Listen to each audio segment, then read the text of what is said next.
Hey everybody, it's John from the Hustle Daily Show. Before we get into the show today, did you know that HubSpot launched an AI chatbot that helps you build awesome campaigns at scale with just a few prompts? It's called Campaign Assistant, and it's a totally free-to-use AI tool made for marketers and business leaders who spend hours a day on content creation. Campaign Assistant will transform the way that you build marketing campaigns at scale. Craft personalized emails, ads, and landing pages in just a matter of minutes. Just pick the content type, add the key selling points, and let the AI take it from there. And the best part, it works seamlessly with all of HubSpot's marketing and sales tools to scale your output across email, social, and more. So AI your way into the most effective campaigns yet at HubSpot.com/campaign-assistant. What's going on, everyone? Zachary Crockett here. You're listening to the Hustle Daily Show.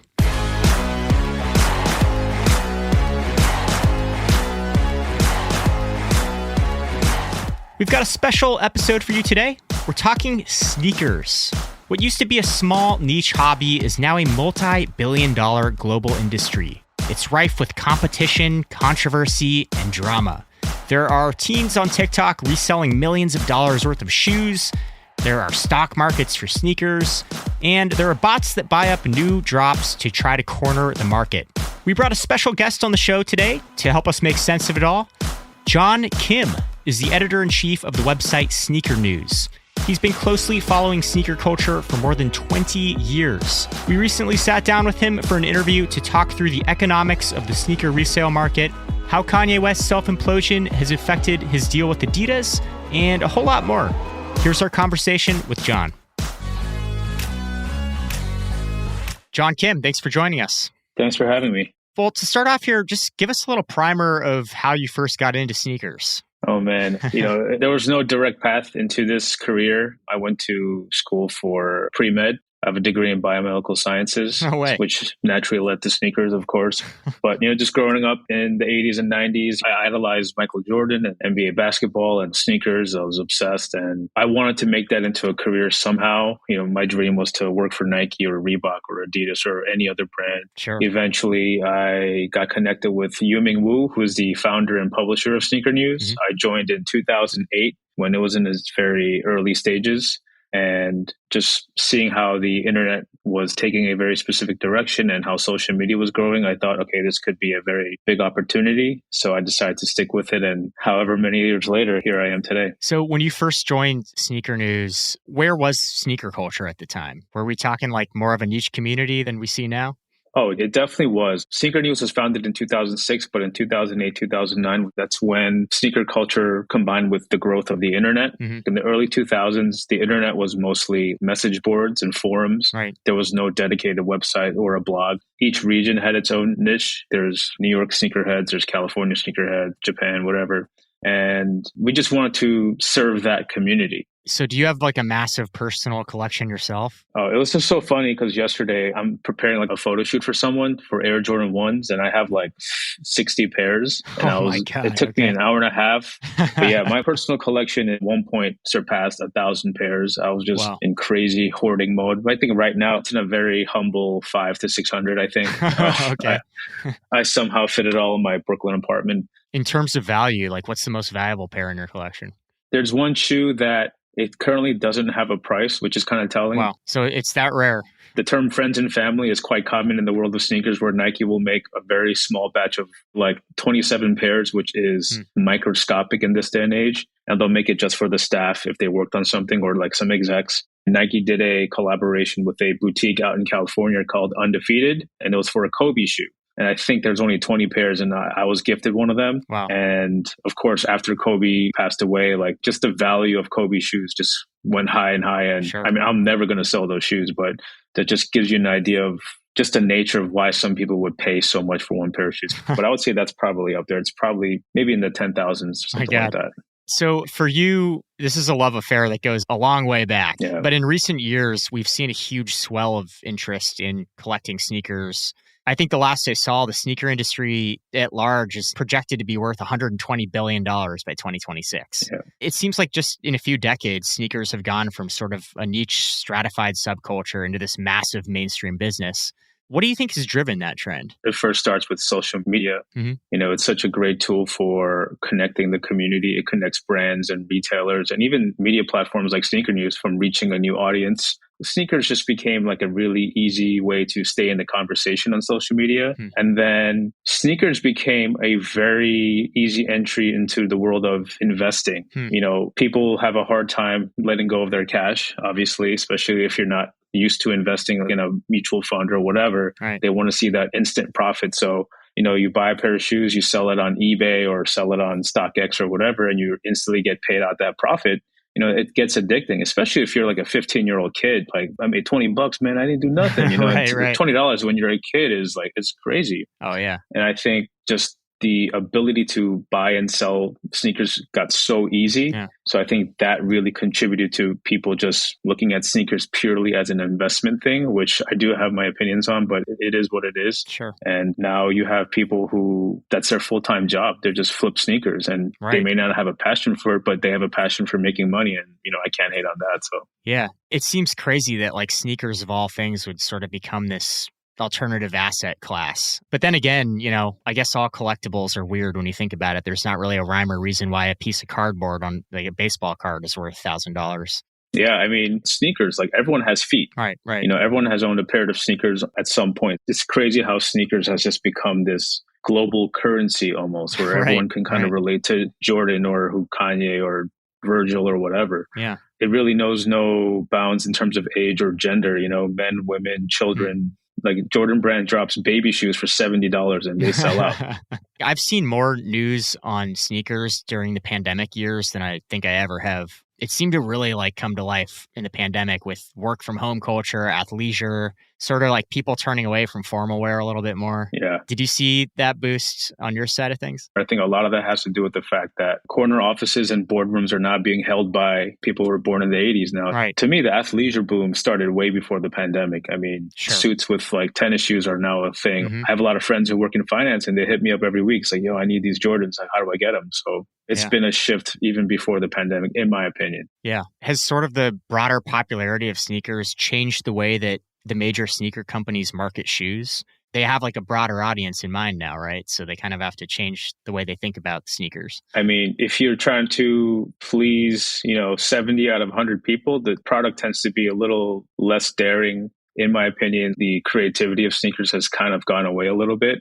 But I understand it. It's a business, now that they have the intention of a larger audience, not just people who are like hardcore gym people. They're people who wear sneakers for comfort. Right. It's definitely affected the creativity, in my opinion. But that's not saying that all these brands don't have a specific team dedicated just to make like high energy product collaborations. Has the drop model always been part of sneaker culture, dropping special releases? And how exactly does that work? And how has that model evolved? Oh, man, it's crazy. So like release dates are obviously not limited to just sneakers, video games, movies, electronics, whatever consumer product, right? But there's something about like camping out for sneakers. And when I say camping out, it just means waiting in line overnight. And it's the same people coming to every same release because they just wanted the sneakers. So that's really how like the community formed. And then as sneakers got more and more popular, you have a bunch of people now showing up at midnight to wait for the store to open at 9 a.m. And sometimes, things could get a little rowdy.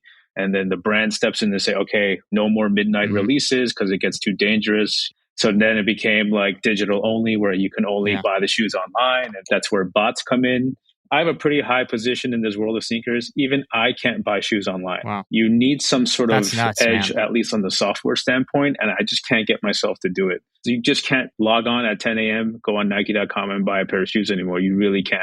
Everything is a draw system. It's basically like winning the lottery every time. Sometimes Nike releases their internal numbers and a particular shoe, they'll have over 1 million submissions. Wow. I'd rather just play the Powerball or something, you know what I mean, with those odds. Right. Yeah, it's a double-edged sword. It sucks that like I can't even buy a pair of shoes, but at the same time, I just know that there is a huge community for us to reach. How do like the true sneakerheads feel about the rise of these bots and how tough it's become to get shoes? I'm not ashamed to say, in the world of sneakers, I'm a grumpy old man, like we all are.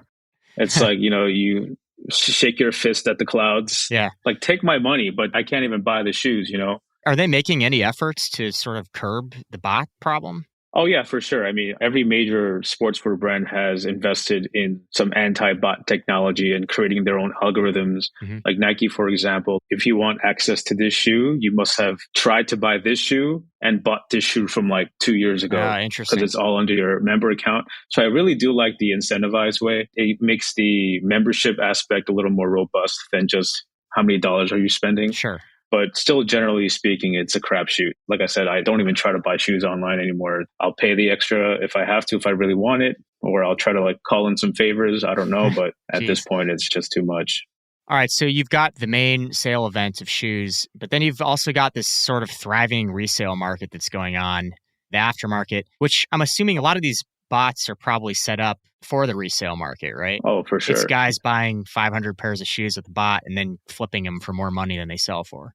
You know, there's so many platforms to sell things now. I think that was what was missing in the world of flipping. There really wasn't a way for you to buy and sell shoes as if they're trading stocks on Fidelity or something like that. There's this running joke in the sneaker resale community. It's just resellers are selling to other resellers until, you know, nobody wants a shoe anymore. But I can't even count the number of times where a sneaker like went down in value because there is a finite amount. Once a pair gets worn, it's kind of like a new car. Like you drive it off the lot, like it loses its value. So there's a finite number of new pairs. So some shoes, like it just makes more sense to wait it out. So people just keep buying and buying and buying. So reseller to reseller to reseller, and then someone eventually gets stuck holding the bag, I'm guessing. Yeah, definitely. Or they just have to wait a few years until it goes up again at some point. Or maybe Nike just releases them again. You know, Nike has done that where they re-release a particular shoe, like Air Jordans particularly. Like there was special colors that they were made just for Michael Jordan. Right. And from like 2007 to 2015, there was just this market of high-end collectors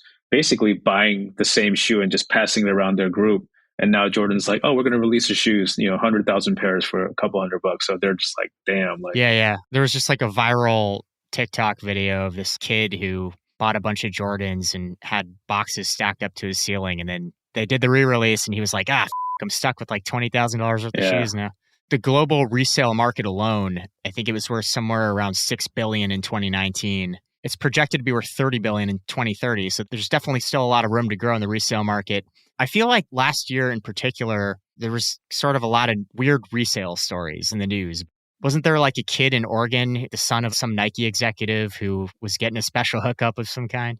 From what I know, the son was a big time reseller. He wasn't necessarily doing anything illegal, but from what I know, he was buying a bunch of shoes from the Nike employee store.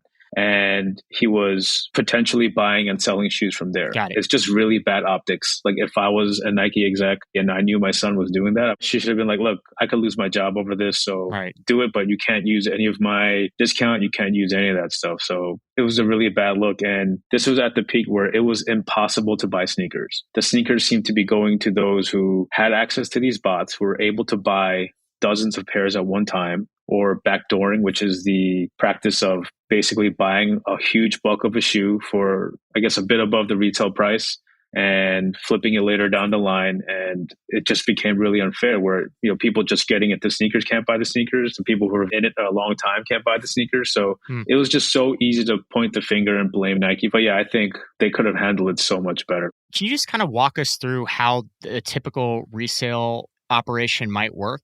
They might set up some bots, get 100 pairs of these shoes, and then they go to platforms like eBay or StockX and sort of make a decision of how long to hold them, when to sell them, how much to sell them for. It's like buy low, sell high type of thing. Sure. So yeah, that's basically how it's done. It's whoever is able to get a bulk of something or just multiple pairs of something, or they'll just buy it immediately from someone else. You just sit, wait for the price to mature a little bit.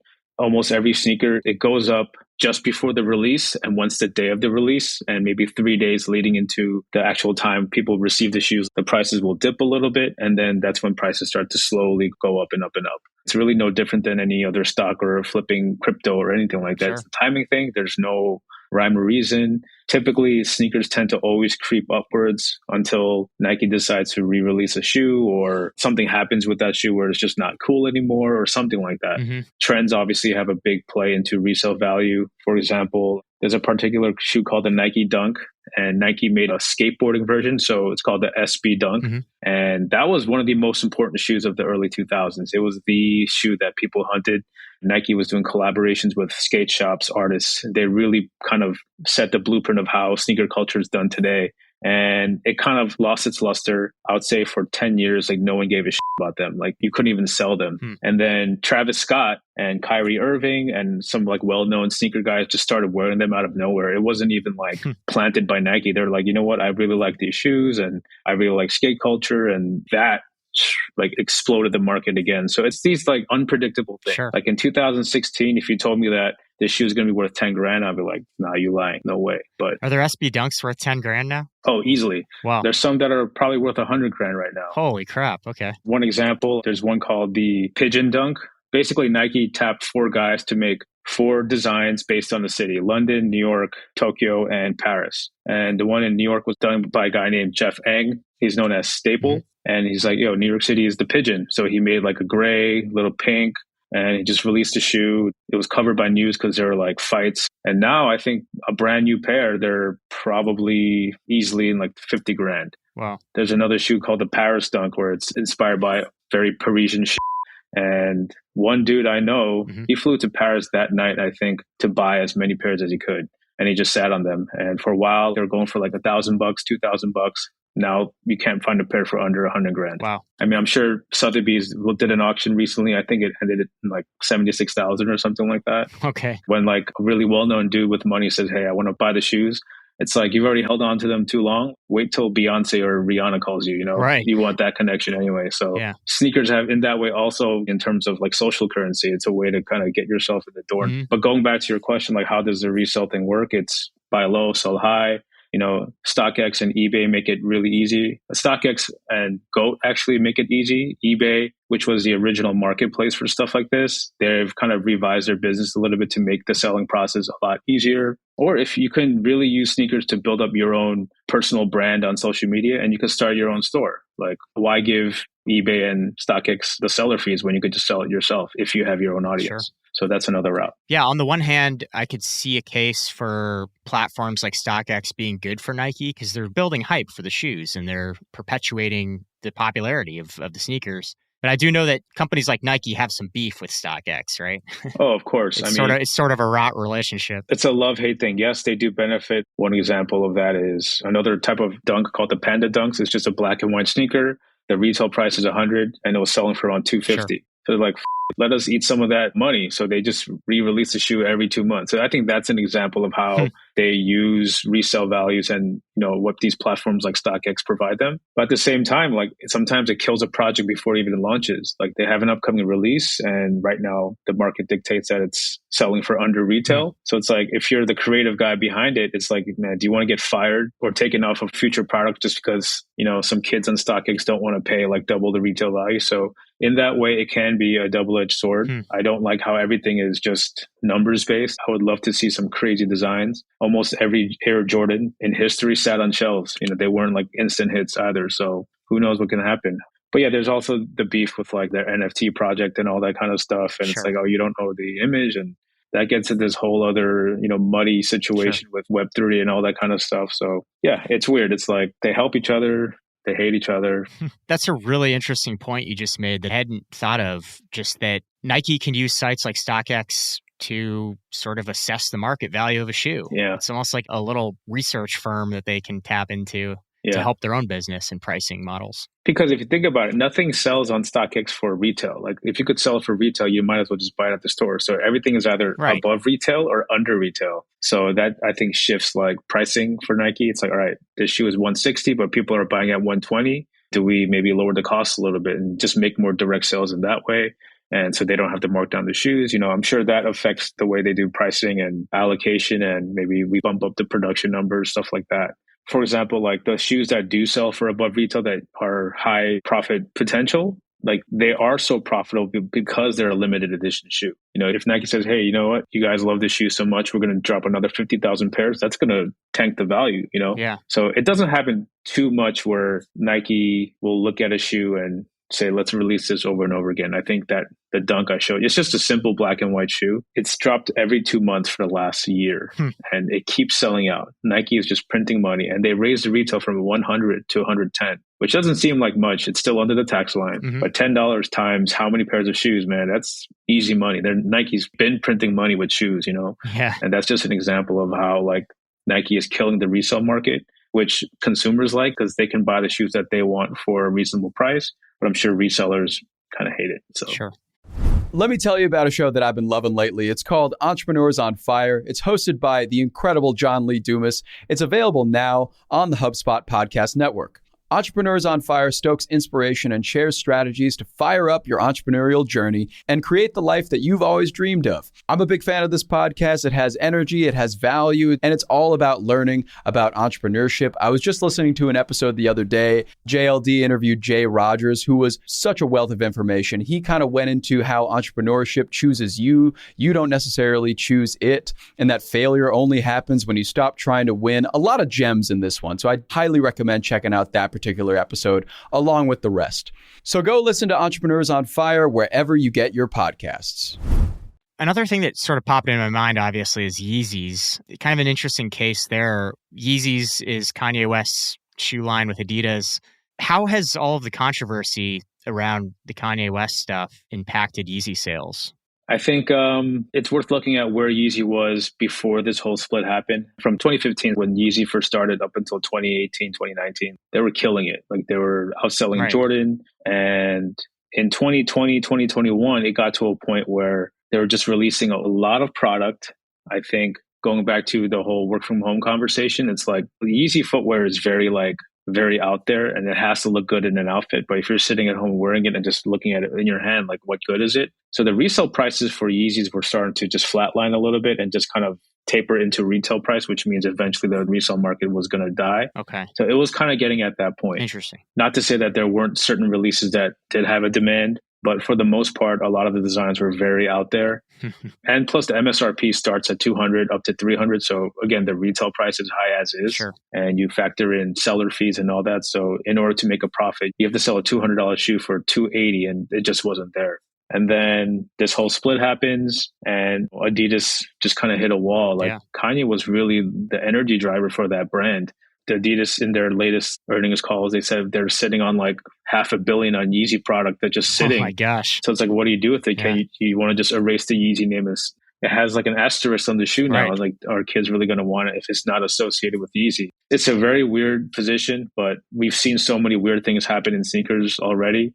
After Yeezy departed, there really isn't that much of a market for anymore. I think it was already approaching we're kind of getting bored of this a little bit. There was some really, really great product, but for the most part, it was just doing numbers, just getting Yeezy in as many people's hands as possible. So, but that happens normally. That happens with Jordans. That happens with a lot of Nikes. It's not just a Yeezy thing and not just an Adidas thing. It's just when the product gets exhausted, and the consumers just want something new. It's, the numbers don't lie, I guess. I guess more broadly, the last data I saw said that the resale market's cooling down just a touch. It was like stratospheric last year. So maybe just returning to some kind of normalcy. Yeah. But I saw that the average price return on StockX in 2022 was negative 7% compared to 23% in 2021.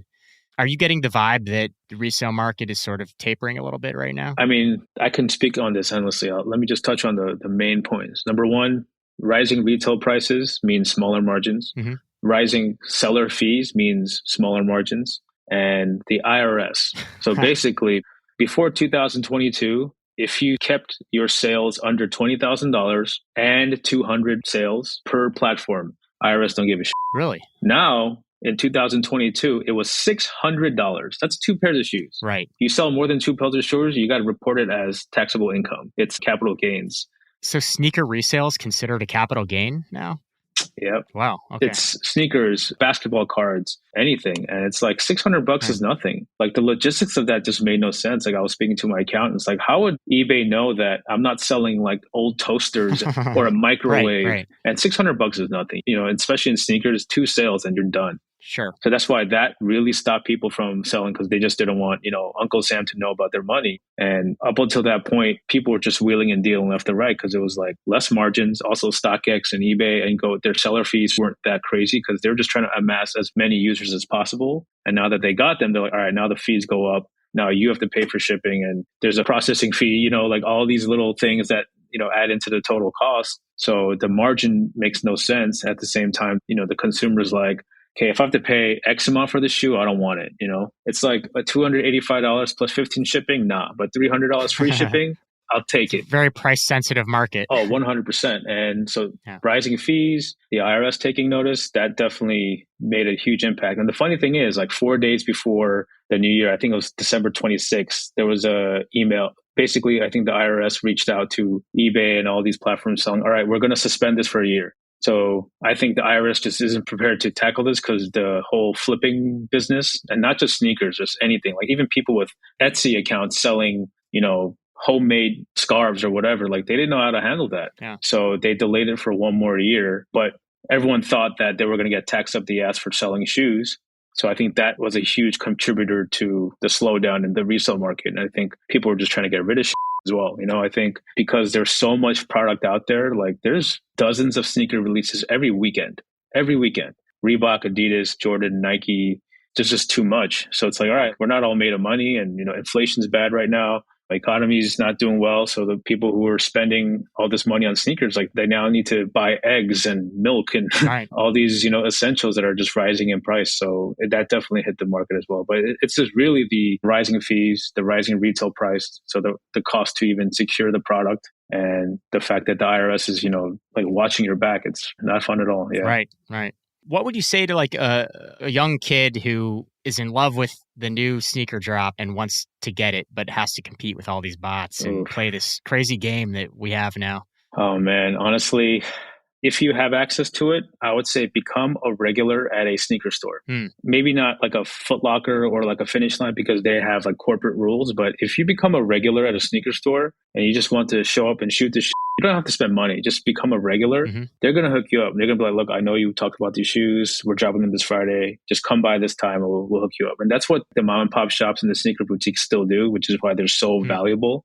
That would be my number one piece of advice. Become a regular. Just like if you go to a bar and you're regular, they're going to throw you a free shot here and there, or, they're going to take care of you, And if you're just a dude that just wants to buy shoes online, like you're no special than anybody else, right? If you don't have that opportunity and you can't buy shoes at retail, there's so many other ways to buy shoes without having to pay like a huge margin on top. Every like community marketplace, like Reddit has one. You can look on Instagram. There's sneaker consignment shops now opening up in every city, and they're like small operations. And since they have to compete with like a bigger platform, they will give you a better price. So if you have to go the resale route, look for the smaller sellers first, and of course, be careful with your purchases. Don't buy like a super limited edition shoe from like a random dude because you might get fakes, which is another huge problem. Right. But if you're looking for just the latest drop and they're like, look, we'll sell it to you for $20 above retail, sometimes you just got to eat that cost. Sure. It sucks, but that's just the nature of the game, Well, last question here. You've been in the game a long time.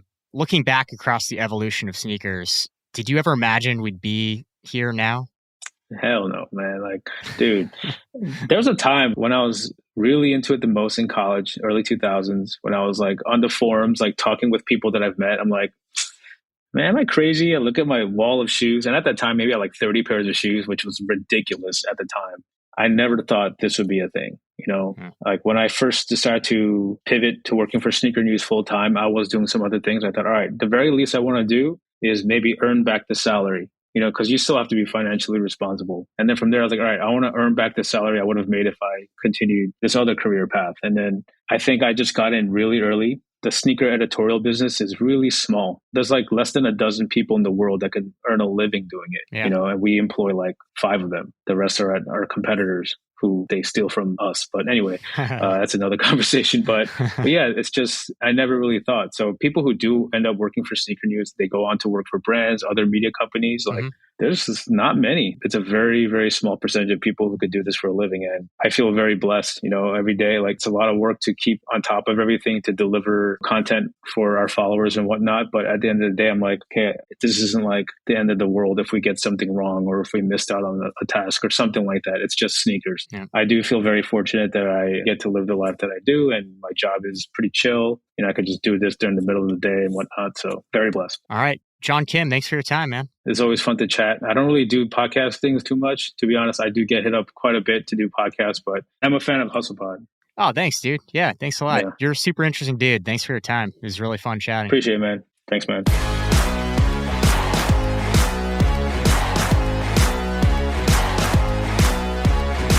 All right, that's going to do it for us today. Thanks for tuning in to the Hustle Daily Show. We're a proud part of the HubSpot Podcast Network. Our editor today is Robert Hartwig, and our executive producer, as always, is Darren Clarke. We've got a lot more tech and business coverage for you in our newsletter. If you're not subscribed, go ahead and get yourself signed up over at thehustle.co/email. We'll catch y'all tomorrow.